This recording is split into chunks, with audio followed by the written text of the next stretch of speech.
All right, looks like we have one or two folks tuned in right now. All right. So we're just going to take some time to let people filter in. So we'll probably start a couple minutes after the hour. But in the meantime, for those of you who are tuned in, if you want to take a moment and use the Q&A box to just introduce yourself, where you're connecting from, you know, whatever information you feel like sharing, what you may be excited about for today's webinar, go ahead and do that. So again, your Q&A box should be at the bottom of your screen. Go ahead and introduce yourself and where you are connecting from today.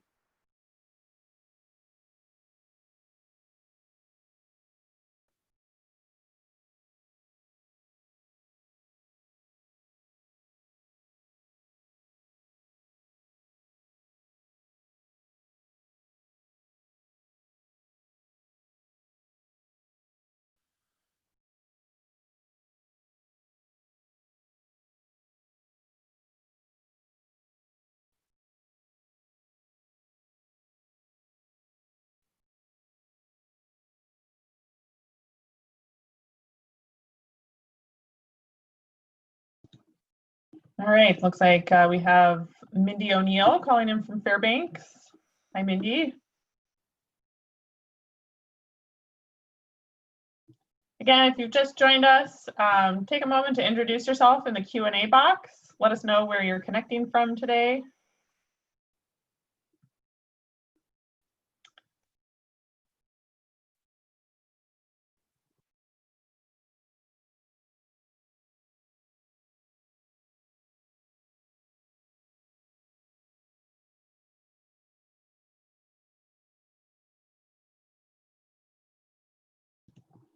Okay, it looks like we have Ben connecting down from Kenai and Dina, or Deanna, connecting from Juneau.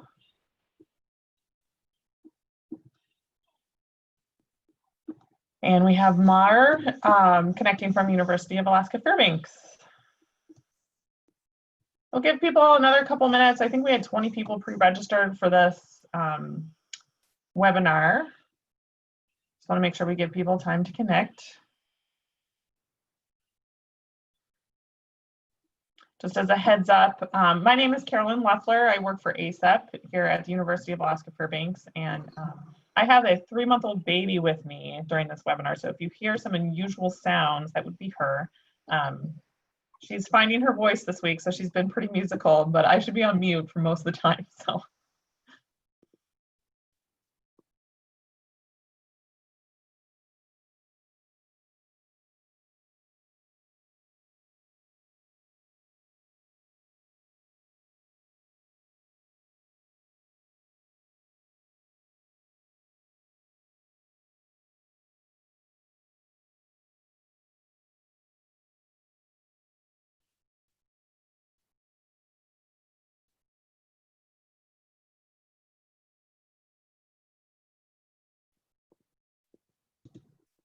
All right, well, while we're waiting, I'm going to start my spiel here.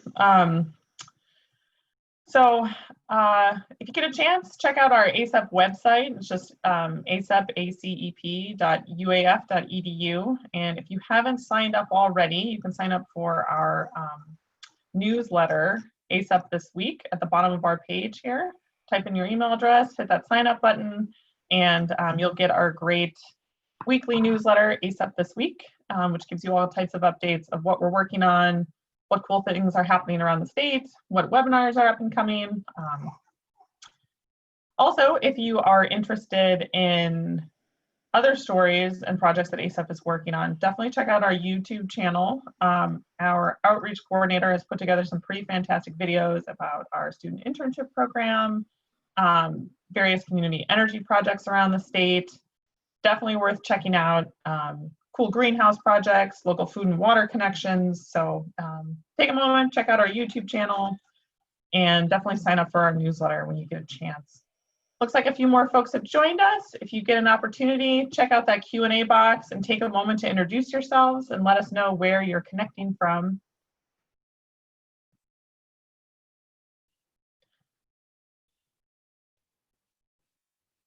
All right. So Chris, why don't you go ahead and share your screen with us now? Okay. All right, looks like we have Crystal connecting from Juneau. Can you see it now? Yes. Okay, great. Great. So before I go and introduce Chris today, I just want to make a quick plug. When you disconnect from the webinar today, you're gonna, a survey will automatically open in your browser. If you could take a moment, let that survey load and submit it. Let us know what type of webinar topics you're interested in, what you want to hear more about, what worked, what didn't. I greatly appreciate that feedback, and hopefully we can get more great webinar programming for you in the months to come. Looks like more folks have joined us. If you haven't had a chance to introduce yourself in the Q&A box, please do so. We'd love to hear who you are and where you are connecting from. And without further ado, I am very excited to introduce Chris Rose today, who is from the Renewable Energy Alaska Project, or REAP, and he'll be talking to us about energy policy in Alaska. Thank you, Carolyn. Everyone can hear me okay. I'm planning on talking about some of the experiences that I've had with renewable energy policy and just energy policy in general in Alaska over about the last 15 or 16 years. And leave as much time as possible for Q&A. And I think the idea today is that we're going to leave the questions till the end, but leave plenty of time for the questions to get answered. So if you do have questions, I believe you can type them into the Q&A box, and Carolyn's going to keep track of that for us. So for those of you who are not familiar with REAP, see if I'm getting this to advance. Okay, for those of you who are not familiar with REAP, we are a nonprofit statewide group founded in 2004. We are a coalition of energy stakeholders that I put together during that time, from about 2002 to 2004.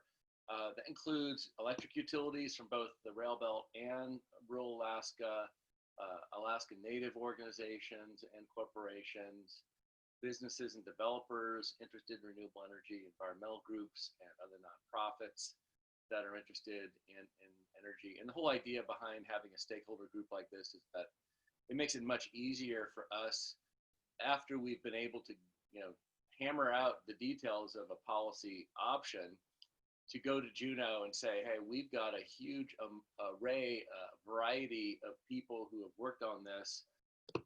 This is consensus.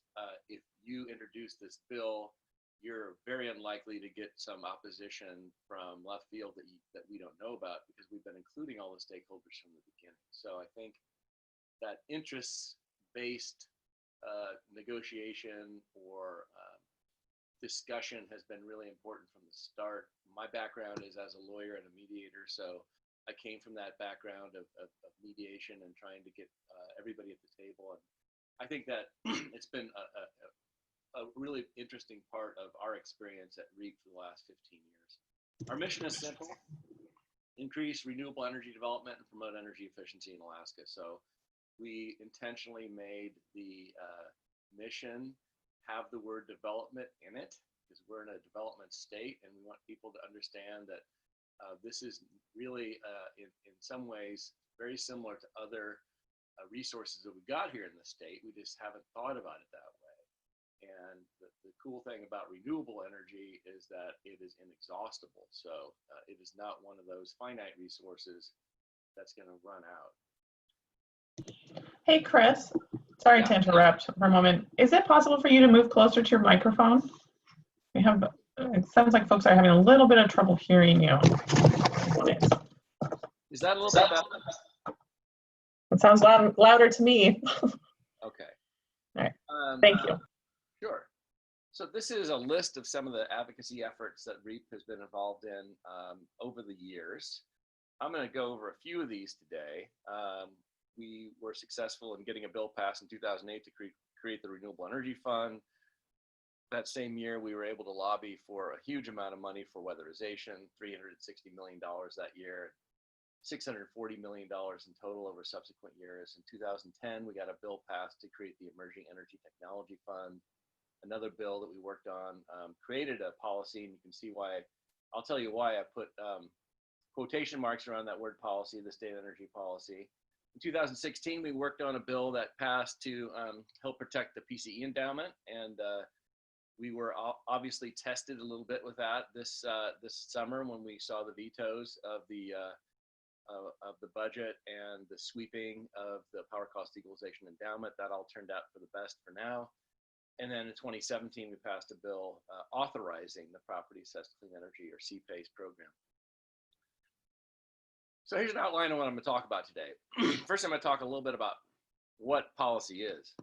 I think we often take for granted words that we use in everyday language all the time, and we don't really dig into what it might really mean. And it's important to me to understand what policy actually means. Example, and I'm going to go through 4 examples of policy efforts that I've been involved with. The first one I titled On the Offense. The second one I titled Herding Cats, and I'm not going to give away what they're about yet.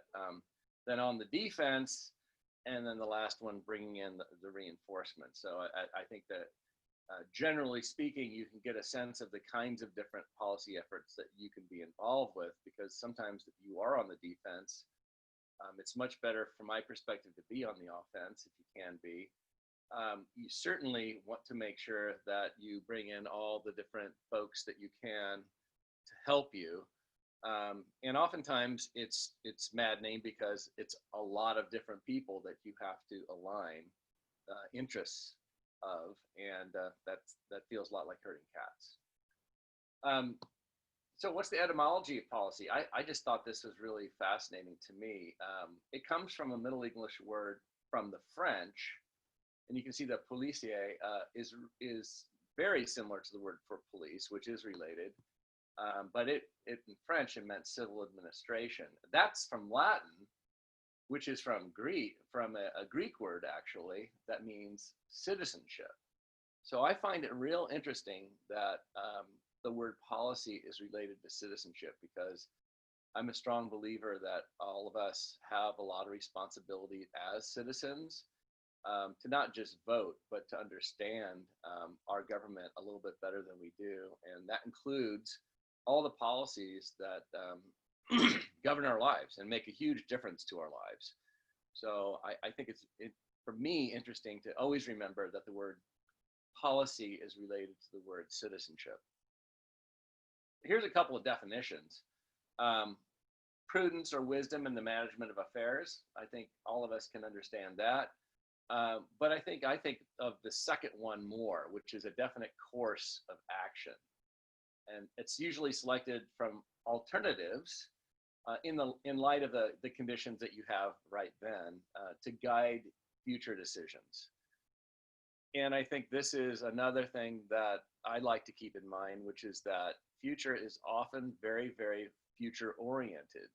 And in a lot of ways, that's why it's so difficult, because people are not thinking about the future very much. Most people are struggling day to day to feed their families, do their jobs, get their kids to school, and so on. So it's hard to be that kind of citizen that we talked about a second ago all the time. Having said that, I think all of us have spare time in our schedules that we could be putting toward this effort if we thought about it. And of course, policy decisions have to be modified over time. So the conditions change, and the present conditions might be a lot different than they were 5 or 10 years ago. And so it's a constant dynamic. But having said that, I think the key takeaway here is that policy is future oriented. It provides predictability. And in a lot of ways, that is a great frame to use with what we may consider more conservative members of society who we could be concerned don't want to agree with the policy that we may want to bring forward. But if you think about it, they probably will if you frame it as a predictability issue. Because the longer in advance that particularly businesses can plan, the more they like that. I mean, businesses, like everybody else, they like to plan ahead. Actually, I would say more than the individual person in a lot of ways. They like to plan ahead, and they want predictability in decision making, and policies help them do that. I put together this slide years ago because I kept getting frustrated with people mixing up the meaning of these different words. I see policy as the tip of a pyramid. And from a policy or vision, another word I would use for policy is a vision of the future. From policy, you can develop programs. Those programs are really a way to implement the policy that you've developed. And from those programs typically come projects. And I got frustrated because I often would hear people talking about a project. I'll just use the Susitna Dam as an example in my realm of the renewable energy as a policy. They would be talking about how, well, our policy is going to be, we're going to build the Susitna Dam. And I'm like, no. That's not a policy. That's a project. It's not even a program. That's a project. The policy might be that we want to have a certain percentage of renewable energy, and then we may develop programs or other ways to implement that policy, and maybe we'll end up with the idea that a hydro project is the best. But I often saw the tail wagging the dog here, where people were talking about projects as if they were policy. So that's just a little bit of background about the word. Another thing that I think we need to consider in Alaska is that energy development, which we have a lot of here in the state, oil and gas development, is not the same as an energy policy that looks at how Alaskans are going to produce and consume energy. That's a domestic energy policy. How are Alaskans going to now and in the future produce and consume energy? And we don't have that in the state of Alaska right now. We don't have a coherent energy policy. We've had some decent programs that REAP has helped develop. We've got a lot of projects that I think are doing good, but we really don't have a policy that says this is the future vision of how Alaskans are going to produce and consume energy. And that consumption part, of course, relates to energy efficiency policies, making sure that our buildings are tight and our buildings are built as energy efficiently as possible, and so on. But I think, again, people in this state tend to conflate this whole idea of energy development with energy policy and say, hey, we've got energy policies. And I say, no, those are development issues that are economic parts of the state, but they are not, have nothing to do with how Alaskans are going to produce and consume energy. In fact, if you look at the facts, Alaskans get no hometown discount on oil and gas. The rail belt utilities, for instance, right now are paying 3 times what the lower 48 utilities are paying for natural gas as a feedstock. So clearly the fact that we're producing that natural gas literally within 100 miles of Anchorage and Cook Inlet is not giving us any advantage. So energy policy, when I think about it, is really about a vision for the future, and a domestic energy policy for Alaska is how it really looks at questions about how we're going to get that energy and then how we're going to use it. I would also say that increasingly energy policy is really related to climate policy, which is really related to carbon. And so there is I think a movement toward energy policy be tied at the hip with climate and carbon policy. It's inevitable. I mean, we've all experienced a crazy summer of weather here, but we also have been reading, at least I have been reading, what climatologists are saying about this perhaps being a new normal. That means that weather is morphing into climate. And we all know that the climate has been changing much, much faster nearer the Arctic and subarctic and Antarctic regions. And we've seen that. I mean, I've seen that for 30 years here in Alaska. I've lived in Sutton, where I'm sitting right now for almost 30 years, and I'm an avid gardener, and I've seen the growing season, increase 2 or 3 weeks in the spring, and boy, almost a month in the fall these days. So a huge differences in a very, very short period of time. And that's driving a lot of energy policy around the world. I would say that climate is probably the major driver of energy policy in a lot of places. Some places in the United States, but in particularly in Europe and other countries, climate policy and carbon in particular is what's driving energy policy. And again, here, this slide points out that technology is going to thrive when the carbon costs are predictably accounted for. The oil companies themselves wrote a letter to the UN 4 or 5 years ago saying we want a carbon tax because they want to plan for their future. They want a roadmap for how they're going to deal with the carbon tax.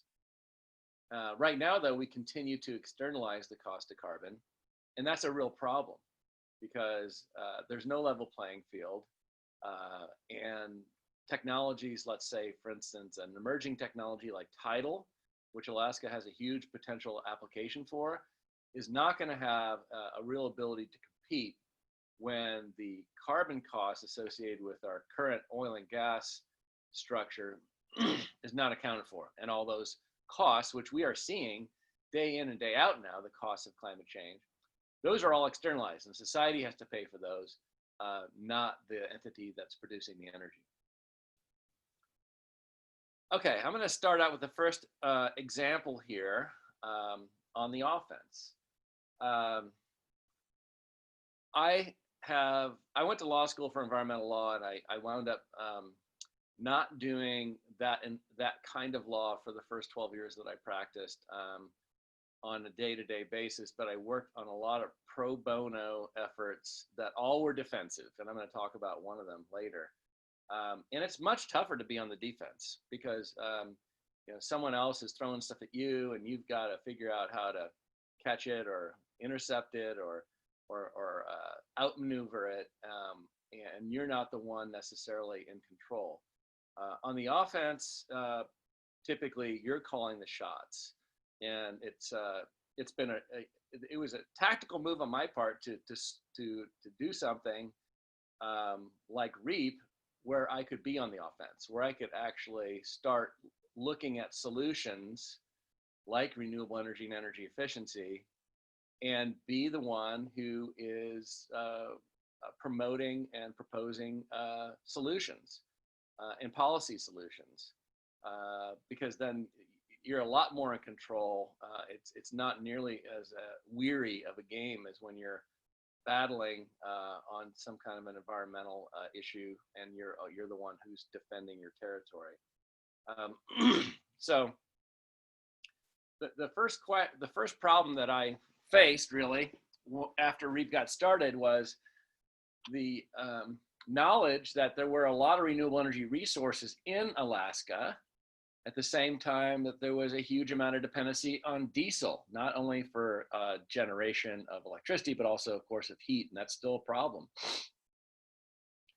And many of these communities, and I'm talking about outside of the rail belt for now, many of the rural communities that are dependent on diesel are so small, they really don't have any money to put the upfront capital costs of building a renewable energy project. So, kind of analyzing the situation, it didn't seem like the resource was an issue.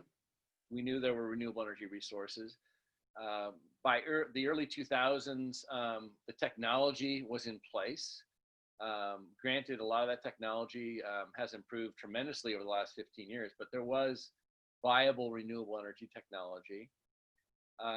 We weren't thinking as much, perhaps, as we should have been back then about the O&M aspect of it and the human capacity element, but that's something we've talked a lot about since then, and there's policies related to that I won't go into today. But that was another consideration. The big consideration back then was money. How are we going to build any of this stuff? And so we did a lot of research and looked at the different things that states were doing. Some states were saying we're just going to mandate a certain amount of renewable energy. Those are called renewable portfolio standards. And it requires the utilities typically that are regulated under that state law to reach milestones over a period of time of a certain percentage of renewable electricity by a certain date. And I think most of you on the phone probably understand what a renewable portfolio standard is, or an RPS. 29 states have RPSs right now. There's been a lot of effort, even over the last several years, to increase some of those renewable portfolio standards.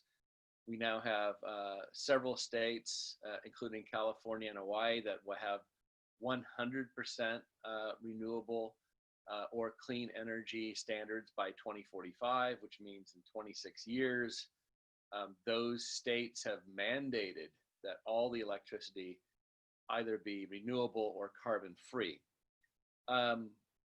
Back in 2004, we didn't think that was a very politically viable option, a mandate. I mean, coming right out of the box with a mandate just didn't seem like the way to go. So what some other states were doing back then, and a few are still doing it, were creating renewable energy funds. And those funds typically are financed by what are called system benefit charges. System benefit charges are a little surcharge on your electric bill, typically something like 1/10 of a cent per kilowatt hour. So for every kilowatt hour, if you buy 10 kilowatt hours, you pay a penny into this fund. And the fund is administered by some kind of a state entity. And then those state entities dole out the money for different renewable energy and energy efficiency programs. And so we looked at that and we said, wow, that's a pretty interesting idea. We could have a fund. Then we started doing the math. And if you do the math with 700,000 people and the amount of kilowatt hour sales that exist in the state of Alaska, we were looking at a relatively paltry amount of money, less than $10 million a year that we'd be able to collect from a system benefit charge. And so instead, we looked at the idea of a fund that would be funded directly from appropriations from the state legislature, from the general fund. And back in 2004, we were not having the same kinds of budget issues we are today. For those of you who were here, you may remember that oil prices were higher. They spiked in 2008, which was perfect timing for us. I think that's the summer we got up to $140 a barrel for oil. But more importantly, in some ways, the throughput through the Alaska pipeline, the TAPS, was higher then too.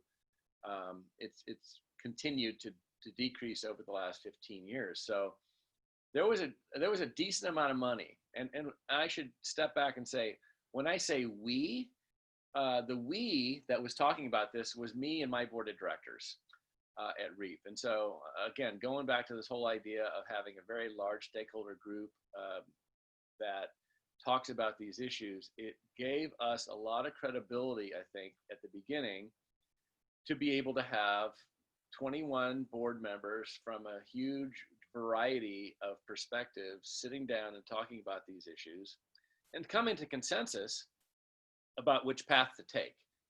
Because as I said, another path could have been this whole idea of some kind of an RPS or a mandate. And we decided we weren't going to go that direction. We had a lot of allies at that point. And one of the things that we really wanted to do was to frame this issue for our elected leaders so that it made sense to them. And so from the beginning, we decided to use economics as our frame. Economics is something that's much harder for people to get upset about than, let's say, coming out of the box and saying we wanted renewable energy because of climate change. Of course, that was one of the reasons that I founded REAP. We knew about climate change back then, but it was a little harder to talk about it. So the whole idea behind the Renewable Energy Fund proposal was that we were going to save communities money. And in fact, that has happened over the years. So framing the issue in the political environment that you exist in is pretty important. The other thing that I would say about the Renewable Energy Fund effort is that it just takes a lot of shoe leather. In 2006, and then in up until about the beginning of 2007, we were, as a group, as a board, and myself, discussing this, and trying to decide, what issue should we, what path should we take? Should we do renewable energy fund? Should it look like the renewable energy funds in other states with a system benefit charge, or should we just go for it and see if we can get money appropriated into it? But that took a while. I mean, we started REAP. I started as the executive director in 2004, and so it was really a couple solid years of educating ourselves about what the options were, discussing them, and then finally writing a proposed bill. So we wrote a piece of legislation, and again, we're talking about being on the offense here. So we wrote a bill, and we brought it to Juneau. And we brought it to Juneau, and we visited a lot of lawmakers, got to know a lot of people. And there's still a few of them that are there that I have been visiting now for 15 years. And so, over the years, it's been very helpful to have relationships in Juneau where you have known people for a long time, and they know that you are trustworthy and you're going to be a credible source of information. And especially if you're working in Juneau, or if you're working in DC, or any other kind of, I think, political milieu, it's also important to not overlook the importance of all the staff people who work there, because the staff are really the folks who get all the work done. And you have to build relationships with all the staff people too. So a lot of visiting of decision makers, not just in Juneau, but other people that are influencers, people that can support your work, people that can write letters of support, people that can testify on your behalf, and so on. I guess the other thing that was really interesting in this first effort, really the first offensive legislative effort that I was ever involved in, is just the level of compromise you have to be prepared for. You always hear that legislation or lawmaking is like sausage making. To an extent, that's pretty true. There are lots of people involved in the legislature. Once an idea looks like it is gaining some momentum and may go somewhere, people want to get their imprint on it. And so oftentimes you will get changes to the idea that you originally came up with that you didn't expect. But you have to live with it within certain bounds. Obviously, you're not going to allow something to be completely turned on its head, but I think we learned pretty early that you have to be able to consider how difficult it is to just ignore other people's interests. So the last thing I think is just be patient. It took a couple of years to get that bill passed. We passed it in the House one year. We passed it in the Senate the second year. We wound up passing it unanimously out of both houses. And we've gotten $270 million out of that fund over the years since then. We got $100 million the first year in 2008. That $270 million has leveraged almost $400 million of federal and private money. So lots of projects got built. There's 70 projects completed. There's 30 more in the pipeline. So it's really been helpful. So this is the effort. You have to do a lot of research. It takes some time to figure out what's going on in other places. You have to realize how you're going to frame the issue in the environment that you're in. Find as many allies as you can. Visit those decision makers. Visit them often. Include the staff. Be ready for compromise and be patient. So that's my example of being on the offense. Now I'm going to talk about herding cats. I don't understand how this picture actually even got produced. It's hard to see. It's not the highest quality, but there is a picture on the internet of herding cats if anyone wants to see one. The problem we've got here in the rail belt is we've got 6 utilities, and they all have different interests. The 6 utilities we have in the rail belt all made sense 70 years ago when there were not nearly as many roads as Alaska has now. There weren't transmission lines connecting these different areas. In 1942, when my co-op, Matanuska Electric Association, was formed, it was a 2-hour gravel road ride between Palmer and Anchorage. And now I can make that ride in 35 minutes pretty quickly, going 75 miles an hour if I want to. So the infrastructure's changed. We've got the internet today. We've got all kinds of new technologies. What has not changed over the last 70 years are the institutions. The 6 institutions we've got, 2 municipal utilities and 4 co-ops in the rail belt, all have their own interests, and by the way, are doing what they are by charter supposed to do, which is look out for the interests of their members. The problem is that we've now got a regional system. We've got transmission connecting all the utilities, and we don't have any regional policy. The utilities they have a fiduciary duty to look out for their members and not for the region.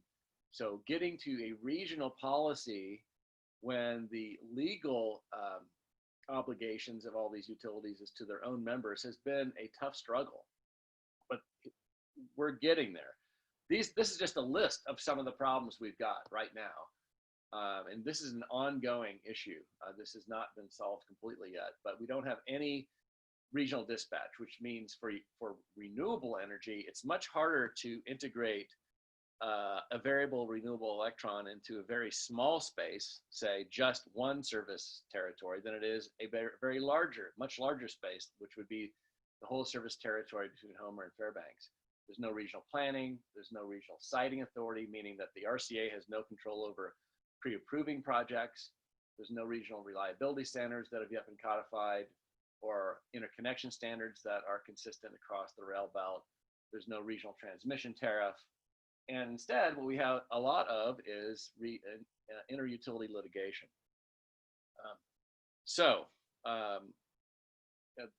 This is just a partial list of some of the efforts that have gone on for now, 33 years to establish some kind of overarching policy framework for the rail belt. I've been involved with them ever since the 2003 Alaska Energy Policy Task Force. So, there's many, many years of a lot of different people who've been trying to solve this problem. This is the effort for rail belt reform. I'm going to just kind of go through these. It's very, very, very similar in some ways, but a little bit different. We've had to learn as much as possible. When the utilities, when we first really got involved, when REAP really got involved in this issue, was about 5 years ago, and utilities were talking about this thing called the independent system operator. And I'm not going to get into the details of what that is, but just understand that I did not have any idea what an independent system operator really was 5 years ago. So I had to do a tremendous amount of research to understand what independent system operators were, how they were different from regional transmission organizations or electric reliability organizations, and look at what's going on all across the country. And so a lot of learning at the beginning. Just as important is listening. Listening to the various interests. The 6 utilities all have a reason why they have been in litigation in the past. It's because they, again, have a fiduciary responsibility to their members and not to the region. And so it's really important to understand why they have these different interests, to try to figure out what the common interests might be. And when you convene conversations with them, which we have done a lot of, a huge part of the work on this issue and many other advocacy issues that REAP has dealt with over the years has been our public policy committee. So REAP has a committee structure below the board structure that really helps it deal with issues. And our public policy committee is really the workhorse of our organization.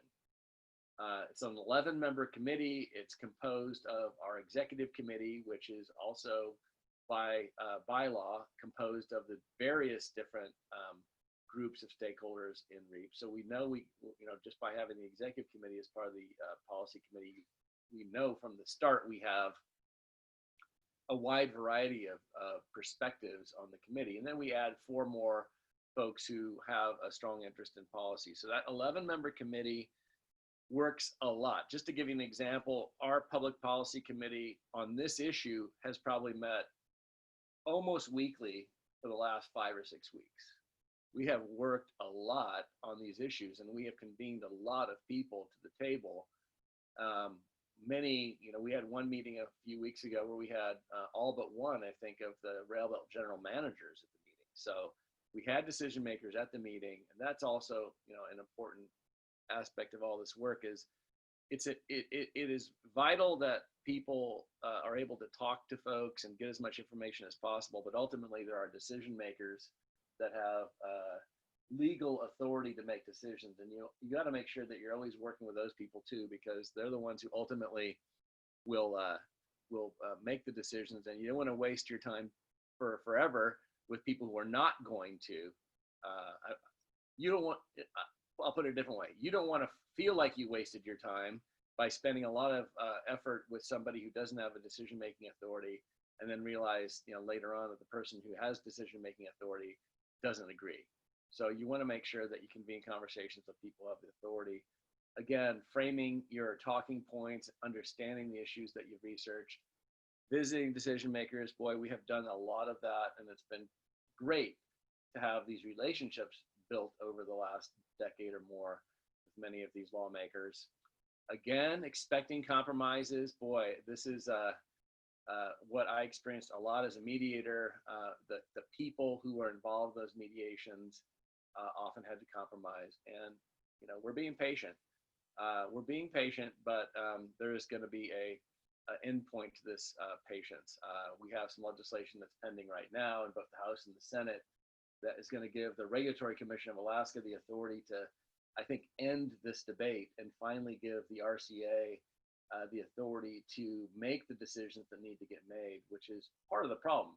That part of government, the Regulatory Commission of Alaska, just has not had the delegated statutory authority to solve this problem. So the legislation that we have bipartisan support for right now, I think, is making people move a lot faster, because they realize that if that passes, it's no longer a voluntary effort.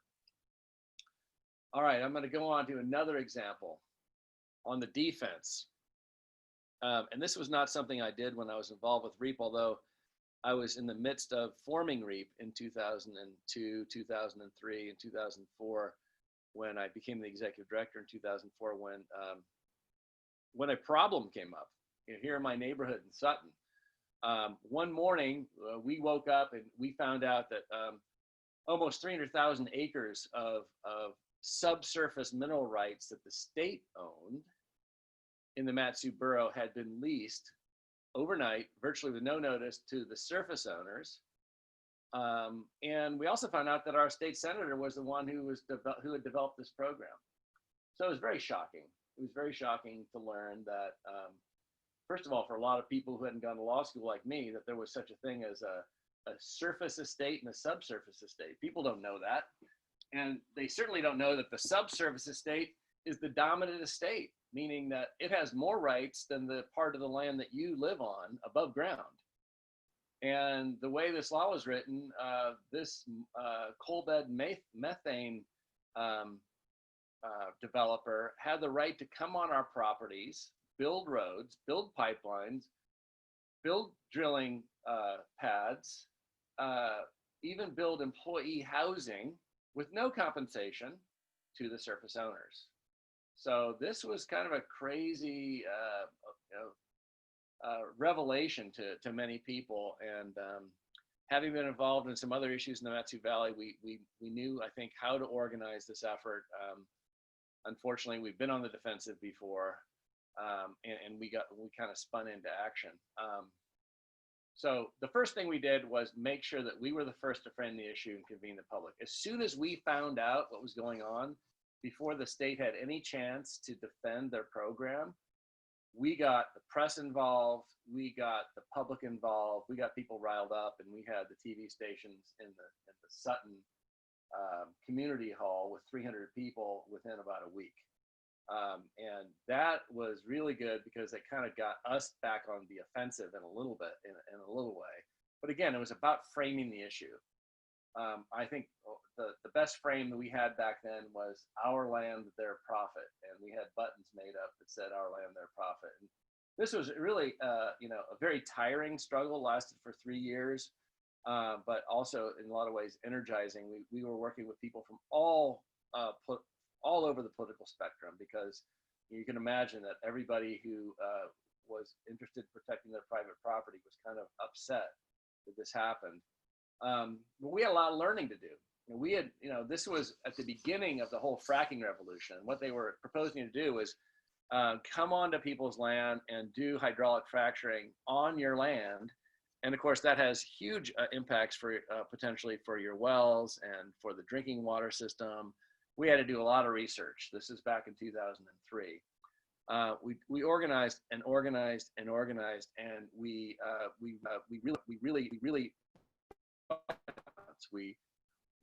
developed relationships with lawyers. We had efforts going in both state court and federal court. We talked to our state senator, who said, well, if you don't like it, you can get rid of me. So we had another separate and concurrent effort to recall our state senator, which ultimately succeeded. And we had to, in the course of that, get more than 10,000 signatures door to door. So you can see that this took a lot of energy, and this is not the way to be. If you are on the defensive, you're back on your heels and you are fighting like that cat in the picture to protect your property. Ultimately, we drove the developer out of the state. They gave up their leases on all 300,000 acres. Our state senator resigned the day the judge ruled that all our signatures for the recall election were valid and that our recall grounds were valid. And he resigned the next day. So it was 3 years of our lives, a huge chunk of time.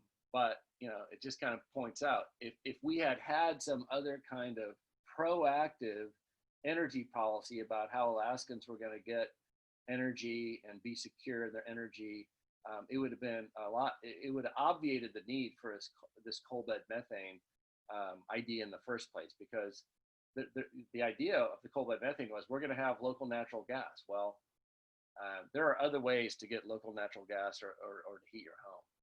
This was an unnecessary effort. I would say it was necessary once it happened, but it was unnecessary that so many people had to go through so much to protect their land. The last example here is about bringing in the reinforcements, and that, you know, is in particular. I'm going to talk about bringing in experts. The problem that we're working with right now is that private financing, now that the state's in a budget deficit for clean energy projects, is lacking. The banks don't know how to finance this stuff. There's a real short track record for clean energy financing in the state of Alaska. Clean energy projects are perceived by bankers as small and distributed all over the place, so they don't see a big payoff with any of these big projects, with any of these small projects. They want to do big projects. There's also a lack of market maturity and market liquidity. So that means that there's no secondary market for clean energy loans really that has been established, and we need to do that. And what I mean by that is this: when you buy a car or a house and you get a mortgage or a car loan, you do not think twice about getting a letter in the mail a few months later saying your loan has been sold to XYZ, loan servicer or bank. These loans get bought and sold all the time. That's a secondary market, and those secondary markets only really exist in a mature market. So that's part of the reason that banks have not been financing this. I mean, right now, for instance, I want to put solar on my house here in Sutton this summer. I've got the developer. I've got the estimate. I need to borrow some money to do that. I can't get better than a 7% loan, home equity line of credit loan. In other states that have better programs, you can get a 4 or 5% loan. And of course, the last problem here is that human and organizational behavior. I mean, there's a lot of inertia. it takes a while for people to change. The day that cars were invented was not the day that car loans were invented. I mean, the banks had to understand what cars were, or for that matter, what homes were for a long time before they offered car loans or mortgages. So right now we're in a situation where we're moving into a new way of paying for renewable energy and energy efficiency in the state. And without getting into all the specifics of a green bank, that's what we're working on. We're working on a bank that is essentially going to de-risk these kinds of loans so that the private sector banks, the Wells Fargos of the world, will come in and provide most of the money. There are great examples of this working. The best example is probably the Connecticut Green Bank. Connecticut Green Bank is not that old. It was established in 2011, but they have had a lot of success in designing loan programs for both efficiency and renewable generation projects so that the bankers have figured out that they can actually make a lot of money by putting money into these deals. But in exchange, what the Green Bank is essentially extracted from these private banks is very, very much different, lower interest rates and a lot longer terms to pay the loans back. And what that does is gives the borrower a lot more time to pay it back at a lower interest rate. When you do that, the borrower actually is starting to save more money if it's an energy efficiency loan every month than they have to pay back in the loan payment. So your loan payment's $100 a month, but you're saving $110 a month because of the energy efficiency upgrades you did. That's a cash flow positive loan. That's a good deal for the borrower that wouldn't exist if you had to pay higher interest rates and have a lot shorter time to pay it back. That's what the banks will offer you today if you walk into Wells Fargo and ask for a loan. They're going to say, okay, sure, we'll give you a high interest rate. You have only 6 or 7 years to pay it back. That doesn't work. So the green banks are really great at taking a small amount of state money and then leveraging that and getting the other banks to come in.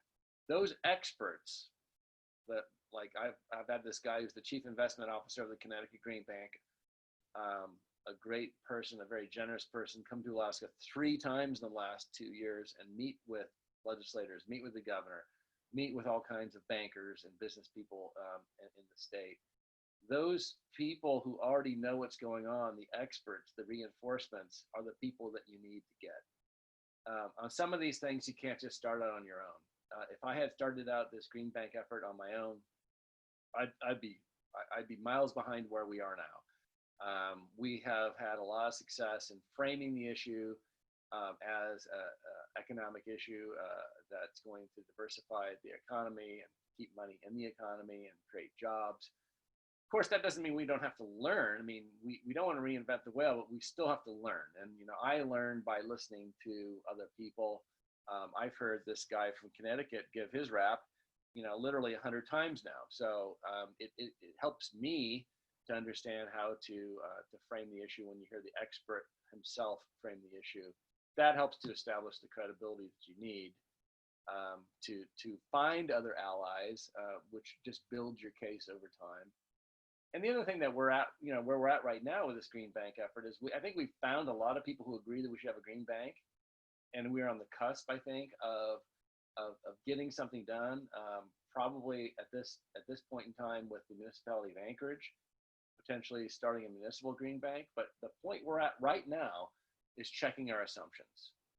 Because whenever you do any of these policy efforts, you want to make sure that you're continually making sure that what you're doing is still right. This goes back to that issue of the policy, the conditions changing over time.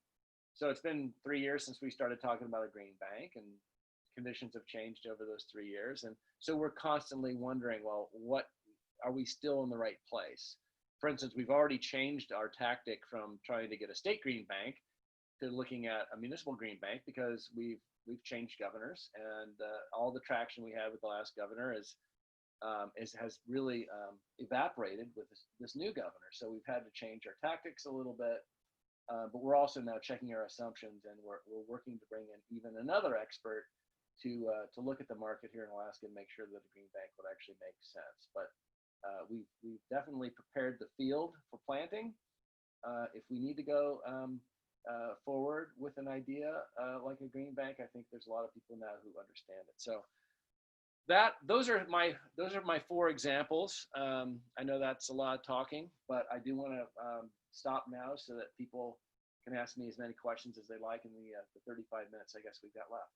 So I'm going to stop talking. Thanks, Chris. That was great. So if you see your Q&A box at the bottom of the screen, go ahead and type any questions that you may have for Chris. I may go ahead and just kick us off while we're waiting for those to come in.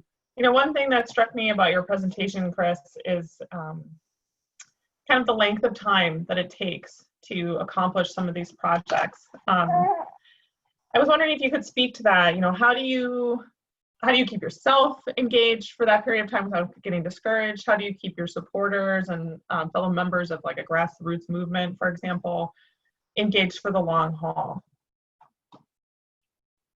That's a good question. I guess I'm the right person for the job because I'm passionate about it and I'm not going to give up. But I think people have to realize going in that you're going to have that passion to keep going, because this is a long haul. And you know, it's funny because in my personal life, I might be impatient sometimes. You know, like I really want the coffee to be ready or something something stupid like that. But in my professional life, it seems like I do have a lot more patience. And I think it's just because I realize that society takes a while to change. And my experience as a mediator has helped me because I realize that different interests are still valid. Even if I might not agree with them, there are still interests out there that might be running counter to what I think is right. And so it's a constant game of trying to figure out, well, where do those interests intersect? And sometimes that's frustrating because the players change. For instance, I just mentioned with the Green Bank effort, I thought we had a lot of traction with Governor Walker. Now we don't have traction with Governor Dunleavy. So, you know, all of a sudden you may have, you know, spent a lot of time with somebody and then, oh, boom, they're not there anymore. And they're the decision maker that you needed. So I also say the board structure at REAP and the policy committee structure at REAP helps keep us working in a very methodical fashion. And, you know, I give my board a ton of credit for spending the time that it takes for us to sit down and build consensus on these issues. We have tried to be a consensus-based organization. We don't always get there, but, you know, we get 18 or 19 out of 21 board members to agree on a course of action, we're going to move that way. So it just takes commitment, I think, you know, and that's something that with this issue is pretty easy to come by for me and for many of the others who are involved with REAP. Great, thanks. And if you have questions, oh, looks like one just came in. As people are signing out, please keep an eye out for that survey that should automatically come up in your browser. Just take a quick moment, let us know how the tech went, if you heard us, if you had issues with any video or audio, and let us know what webinar topics you'd like to see in the future. We have one question here from Mar. I would like to thank Chris on sharing this with us. I would like to ask him, it was mentioned that there is no domestic policy in Alaska. Is REAP involved or does REAP intend to be involved in establishing energy policy designed for Alaska? It's a great question because I would say that both the electric reliability organization that we are working to create for the rail belt, as well as the Green Bank that we hope to create for the municipality, are not quite policies, they're institutions. I mean, we would create a new institution to oversee the rail belt, we'd create a new institution to finance clean energy, not quite a policy. The policy we are working on was a couple of them, actually. One that I didn't mention at all yet, and that there's a pending bill in the legislature to create a statewide building code, you know, for residential construction. Believe it or not, there's no statewide residential building code. There are building codes within municipalities, But if you live where I live, for instance, you can build your house any way you want, and there's no efficiency codes. The other much, I think, more important policy that we are talking about is a renewable portfolio standard. And that is something I mentioned before that we didn't quite feel like we were ready for, more than 10 years ago, but I think we are ready for now. And so we have the utilities who are going to probably be the folks most resistant to that, because they're going to be the ones who are subject to it, at the table talking to us about what kind of renewable portfolio standard is feasible for them to work, would feasibly work, and at the same time give us some nudge and push toward a cleaner energy future. Right now, 25% of the electricity roughly in the state is renewable, mostly hydro. We need to really expand that number, and we also have to consider that electric transportation and electric heat are coming. And so we are trying to offer the utilities the vision that their load can actually increase. They can serve heating loads, they can serve transportation loads, but we want those loads to be served with renewable electricity. So we are working on an RPS. We haven't brought it to the state legislature yet. We're in that committee process I talked about of coming into consensus on what actually we are going to propose. Interestingly, though, all of that work for the rail belt reform and the new institution of an electric reliability organization is what we perceive as mechanically necessary to develop first. Because we're not going to be able to really implement a renewable portfolio standard unless we change the mechanics of the rail belt system, which means we would have regional planning, we would have regional standards, and so on. And so once we get those in place, I think we'll be ready to say, okay, now that we've got a modern grid system, now let's put a mandate on how much renewable electricity has to be produced here. All right, great. All right, we have another question from Ben. It says, please elaborate on the process of bringing in experts. How do you find experts relevant to your projects? Do all your expert consultants work pro bono? Well, the answer to that, the second question so far is mostly yes. And I think that's just through relationship building. I don't think it's that easy when you start out. But let me tell you my story briefly. Coming from Alaska, when I started REAP and I started going to these national networking events, everyone was fascinated with Alaska. And so everyone was actually giving me a little bit of attention, because here's this guy from Alaska, oil and gas state, trying to create a renewable energy organization. And I met a lot of people around the country early on and made a lot of friends and built a pretty big network. And that's been really helpful over time. So it took some shoe leather. It took me traveling out to find those people. And to build those relationships with people where they were, and then gradually did things like create events. So we have had many, many events that we have convened in Alaska where we brought experts up.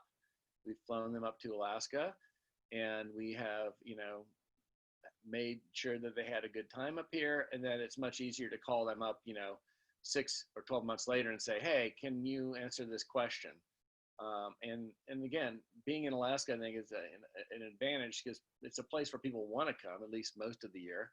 I've had some people who really show how committed they are by coming up and helping us in January. You really know how generous they are when they show up in the middle of the winter. But for the most part, it's been a lot of networking, a lot of traveling on my part, meeting people through my board and through other members of REAP. And then so far, most of the work has been pro bono. That's not to say we're not prepared to pay experts when we need to. And we are actually considering that right now in this rail belt reform effort. Great, thanks for that question. Go ahead if you have any other questions. Oh, looks like one just came in from Crystal. Hi, Chris. This may not be directly policy related, but you talked a bit about lack of access to capital. What about impact investing in opportunity zones? Is this happening or can it happen in rural Alaska for renewable energy? It's a great question. I think the opportunity zones and um, the tax benefits that companies can get by working in opportunity zones is something that we haven't explored well enough yet, and could be part of a green banking system, because the idea with the green bank is that the green bank itself is the entity that produces the capital stack and the financing stack. So the financing stack might mean taking advantage of grants first, whatever grants might be out there. Maybe it's a USDA grant or a DOE grant. And then maybe there's some equity involved. The local community's got some money to put in, and then you've got to have these loans or investments that are made by outside entities. And the more tax benefits they can get, the more likely they are to get in on that stack of the financing you're putting together to actually get the project built. I've been disappointed with the whole concept of impact investing so far, because I think I was excited about it 5-6 years ago when I first heard about it. The whole idea is that you're going to find entities that want to put money into a deal and make an impact, and not not want to demand the kind of market returns that most investors want. Most investors want to get a 10% return. The idea with impact investing is that they're going to get a much smaller return, and they're going to be happy with that because of the impact. I have not seen that happen yet. Most investors, quote unquote investors, still want to get a pretty close to market return. What I do think could happen, and may be beginning to happen, and climate change I think is going to drive this in some ways, is the whole concept of institutions like foundations who today give grants considering giving zero interest or no interest loans. Because if they can loan money at 1% or 0% and still get it back to that entity, it might be a lot better deal than just giving the money away. So I think it is related, and it's a big part of this puzzle.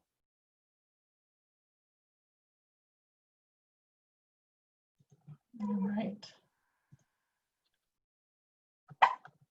Let's see. So another question from Ben asking, have most of your policy efforts been on the state level? Aside from Anchorage Green Bank, have you done other projects on the city or borough level?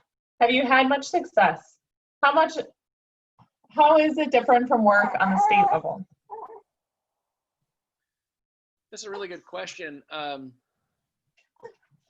Most of it's been on the state level, and that's partly a bandwidth issue. When REAP started, it was just me, and now there's 7 of us, which is still a relatively small number of people in a really, really huge state. The other thing that I should mention is that we don't support projects per se.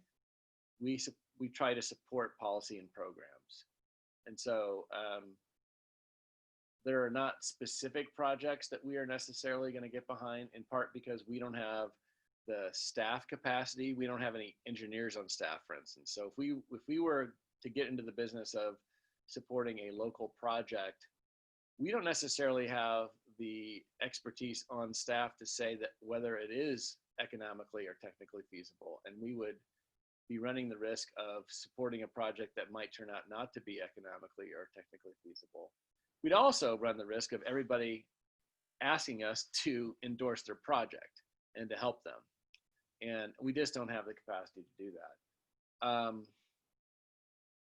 Having said that, I think there are lots of state policies that have local implications, like the statewide residential building code that I talked about. I guess we have reverted to having the possibility of an Anchorage Green Bank simply because we really want to keep this idea alive, and Anchorage is a very big part of the state's population, almost half.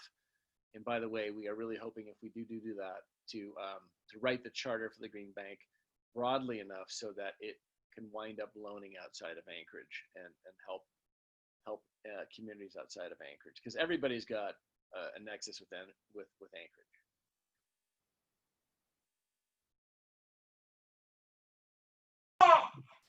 Hey, so we got one more question here from Crystal Nelson. She says, I'm in Southeast where our main renewable resource is hydro. Yet I've learned that hydro is not considered renewable by the federal government and possibly others because of the destructive history of dams, and thus has fewer grants available. Is there any policy effort to reclassify small and low impact hydro as renewable? We're not involved with any of those directly, but there have been efforts at the federal level. We have written resolutions and passed resolutions at the REAP level supporting the federal definition of renewable to include hydro. So we have supported that effort by Senator Murkowski and others over time. The problem with it is that most of the really good hydro sites in the lower 48 have already been developed. And so there's not a lot of incentive for Congress people from other states outside of Alaska to care about this issue, because really, if you reclassify hydro as renewable, it's really only Alaska that's going to benefit. That might change, and maybe one tactic would be to look at all these irrigation canals and other bodies of moving water in the lower 48 that people down there have not thought of as an energy source, and see whether or not people would get excited about technology that would extract energy from those canals. And then you might get Congress people from other states to care about it. There is this thing in Maine called the Low Impact Hydro Institute, and you can get certified as a low impact hydro entity. I don't know if that helps you with grants or not on the federal level. And there's a fine line here too, because I know that, for instance, the in-river hydrokinetic project out of Igiagi got several DOE grants, and that's, it's certainly using moving water.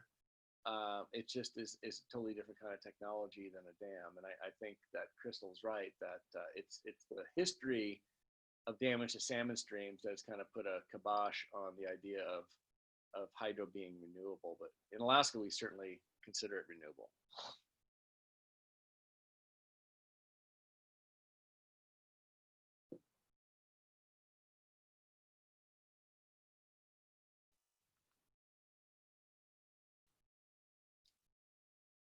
Any other questions? Don't see any coming in. I'll give people a moment here. Just a reminder to keep an eye out for the survey that should automatically open in your browser after you leave the webinar. Please take a moment to fill that out. Let us know how we're doing, what you'd like to see in the future. And if you're interested in checking out our YouTube channel, we've got a ton of community energy profiles available there that are pretty interesting for you to learn more. And keep an eye out, we have one more webinar coming up that is planned in this series. Gwen Holdman will be presenting on low temperature geothermal work at Chena Hot Springs. And that is at the end of September. Let me check on that exact date here. So it's on September 26th at 9 a.m.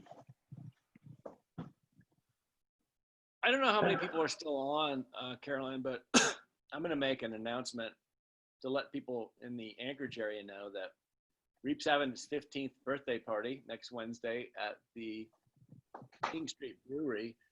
And, going back to some of the discussion about bringing in experts, we're bringing in Bill Ritter to be our keynote speaker. Bill was the governor of Colorado when most of the clean energy legislation in that state got passed in 2006 to 2010. And when he left the governor's office, he started the Center for the New Energy Economy at Colorado State. And he's been doing that ever since. So he's a clean energy leader in the country. Senator Murkowski will be at the event. Mayor Berkowitz will be at the event. We're going to have live music and a live auction, and it's going to be fun. So if you are interested in coming to that, there is information about how to get tickets on the REAP website, and it'd be really great to have people show up if they are in the area. That's Wednesday night, August 28th, and the doors open at 6. All right, sounds great. Chris, thank you so much for taking your time with us today. This was a great session. If you came in late or would like to follow up on a recording, it was recorded and it should be available on the ACEP website in another week or two. If you'd like it sooner than that, please feel free to email me at acepwebinars@gmail.com. All right, thanks everyone. Hey, thanks. Thanks, Carolyn. Take care.